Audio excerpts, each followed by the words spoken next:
In this video, we will attempt to profile the personalities of several famous revolutionaries. So what is a revolutionary? Revolutionaries are individuals who attempted or succeeded in radically transforming the social system or hierarchy in their given place and time. We can see from an analysis of 9 such people that, surprisingly, there is no common profile, with the exception of an aim which in the MindHub system we call community. Going against the social system or norms can arise from many core motivations and diverse aims, or may arise from the confluence of circumstances and decisions of key people during a turning point in history. In any case, the personality of the revolutionary figure can have various effects on the speed or degree of social transformation. Let's look at our list of 9 revolutionaries in turn. First up, Che Guevara. Che Guevara was the iconic Argentinian medical student-cum-guerrilla fighter, now often found on trendy t-shirts.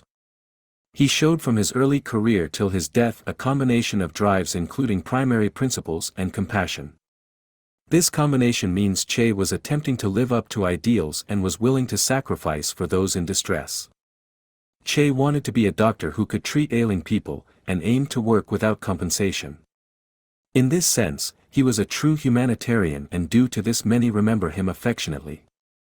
However, his strongest drive is a drive we call lust in the MindHub system. Lust at its most extreme is carelessness or no longer taking into account the consequences of one's actions. We should note the combination of lust and compassion is statistically rare. In the MindHub system these are referred to as polar drives.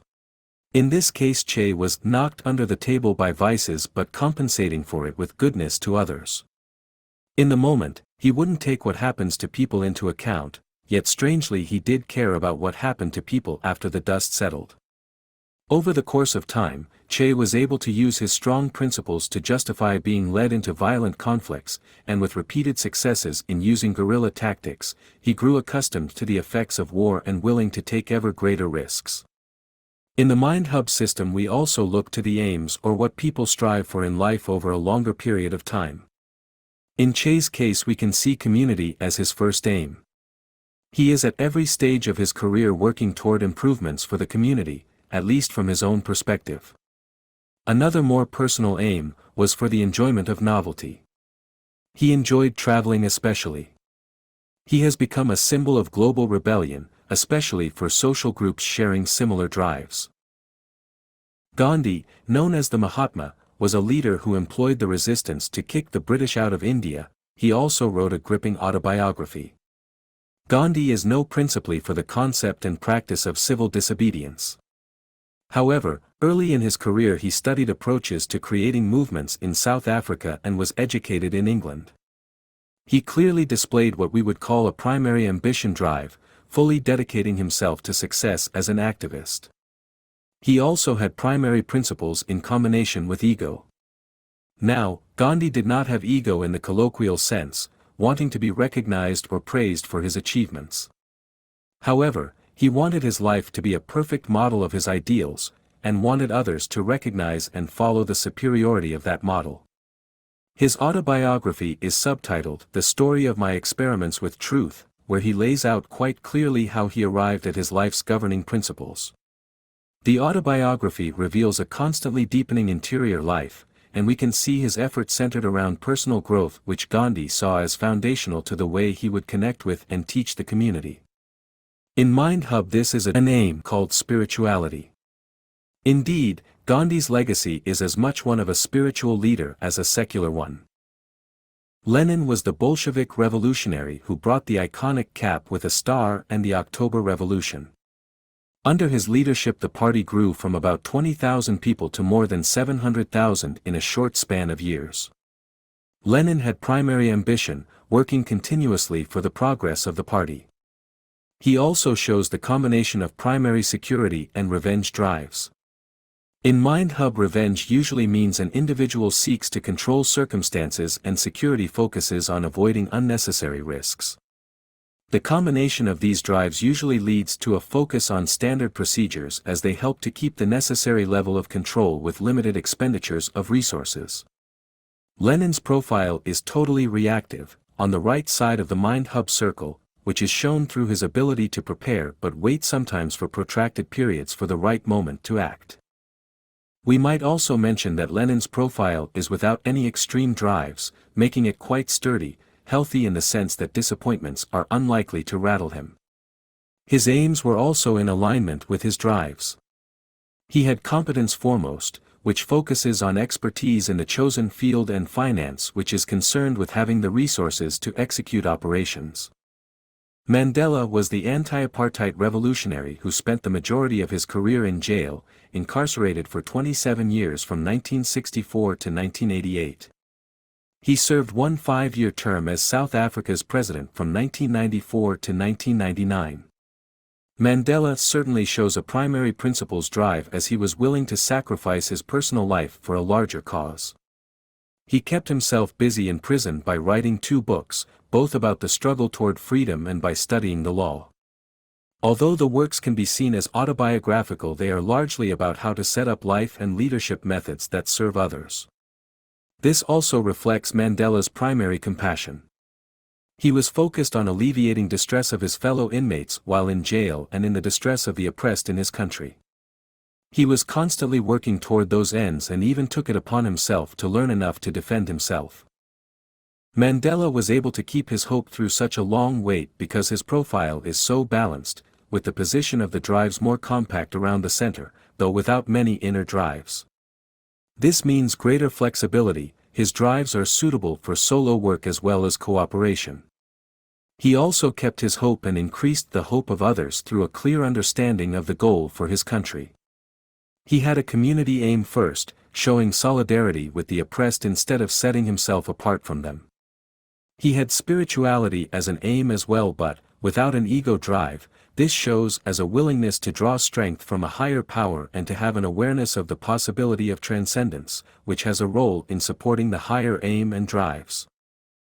Mao was the Chinese communist leader who introduced those infamous matching jumpsuits.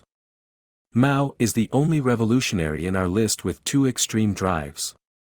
Extreme drives have the tendency to disbalance the personality. Mao showed extreme security and extreme principles. In the MindHub system, extreme principles is fanaticism, a conviction that one's beliefs are the only valid choice. Extreme security is paranoia, seeing danger everywhere. Mao also had ambition, working consistently to implement his plans. It is also worth noting there are no individualistic drives in Mao's personality. This combination of drives, along with this lack of awareness or care about individuals, contributed to the justification of eliminating entire groups of people. Mao also shows a life aim called competence. He is focused on expertise in his domain. He had a second aim of community. This combination of aims, with community supporting competence, means that Mao was most concerned with molding the community competently, essentially in a project of social engineering. Peron was the Argentine first lady and political powerhouse who championed women's and workers' rights, while hoarding extravagant fashion. She was a divisive figure, beloved by many and hated enough to have her body stolen, twice. Eva was afflicted with poverty early in life and was open about her total self-transformation between her young life to the life of an actress, and then again from the life of an actress to political activist and first lady. She even separated her usual personality as Eva Peron from her new personality, Evita, which she popularized among the people. However radical the transformation, we can see common drives between Eva and Evita. She certainly maintained a strong ego drive, enjoying public praise and attention, but in combination with this drive she also had primary greed. In MindHub, having greed shows expansionist tendencies, desire for monetary resources, and willingness to push to obtain quicker results. Evita was famously hardworking but for short periods of time, sometimes clocking 20-hour days as Minister of Health and Labor, with workers, women, and in setting up her own foundation. She was willing to plow her way to what she wanted without much thought toward burnout or long-term consequences for herself or other co-workers who she pushed equally hard. There is also evidence of a principles drive, as she took strong positions on human rights issues and zealously defended them. Sadly, at the height of her involvement with governmental campaigns she was struck down by cancer and died at the young age of 33. Eva's aims were directed toward securing a future for herself, getting the necessary attention to secure resources, and then securing a future for others who were raised in similar situations to her own. She had a finance aim with a community aim second. Aung San Suu Kyi is a Myanmar democracy advocate who spent much of her political career under house arrest, but whose tenure in power left much to be desired. She spent 15 years out of a 20-year period confined to her home with only occasional visits allowed. She spent the time reading political books, biographies, and writing essays of her own, which were published in 2 volumes. She also played piano and tended to orchids. Her activities reveal an organized and consistent work ethic which fits well with the primary ambition drive in the MindHub system.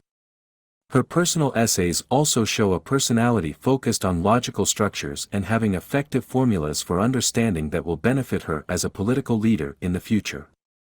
She studied the models of democracy in many countries and was attempting to learn from each of them in turn to be exacting about the implementation of democracy in the transition of Myanmar. The world seemed quite shocked to learn that she was not similar at all to her imprisoned revolutionary predecessors, showing neither strong community aim nor pronounced principles or compassion drives. Fidel Castro was the bearded Cuban revolutionary who turned a tropical paradise into a communist time warp. Castro ruled for 47 years, enough time to span 10 U.S. presidents. Castro had primary extreme lust in the MindHub system, which is a carelessness regarding the consequences of one's actions. Combined with ego, this drive can create a particularly impulsive and individualistic leader, which can be seen as unpredictable or capricious to others. Many world leaders including Vladimir Putin described Castro as unique, but what they meant was that it was difficult to determine what he might do and surprising that, given his wildness, he was able to outmaneuver enemies.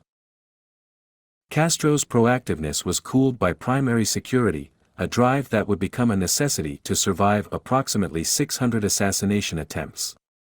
What Castro directed himself toward over the long term was simply the goal to keep himself at the top of the hierarchy, but he had a second aim called fun. He wanted to enjoy the process and enjoy the power as he held it. He made time for novel sensations and particularly enjoyed cigars, scuba diving, and adventuring with like-minded friends like Ernest Hemingway. Toppling oppressive regimes is a serious thing to do, as is leading a country for a half-century, so Castro comes across as very social and charismatic through this unique mix of aims and drives. Ho Chi Minh, known affectionately as Uncle Ho, was the Vietnamese revolutionary who taught the French and Americans some valuable lessons. His backstory is mysterious as the biographies of him that exist do not agree on key points of his early life. A person who used hundreds of pseudonyms and pioneers ways to create invisible networks underground during war, is a person who has primary security drive. Ho Chi Minh saw danger and responded to threats accordingly. We know that Ho Chi Minh was well educated and had a strict Confucian upbringing, and that he became a poet and writer before his political career. We see evidence of primary principles as his letters, diaries, and correspondence were all related to becoming a committed Marxist-Leninist and to the cause of independence from French colonial rule. His third primary drive is compassion, which is also evident in his diaries, but more so in his visits to children in Vietnam. He clearly cared about the children, but also wanted to instill in them similar values. His triangle is mainly positioned in the lower half of the MindHub circle, showing a more introverted disposition. Such personalities are usually not active enough to grab power on their own. Ho Chi Minh was likely chosen as a leader due to his knowledge and zeal for the cause. He had a competence aim with a second community aim. He wanted to use his intellect to plan and implement changes that would benefit everyone. He didn't want to be the face of a movement. He just wanted everyone to prosper. Thanks for watching. If you enjoy our content, please think about backing the project on Patreon or Subscribestar. We'd also love to hear your thought in the comments below.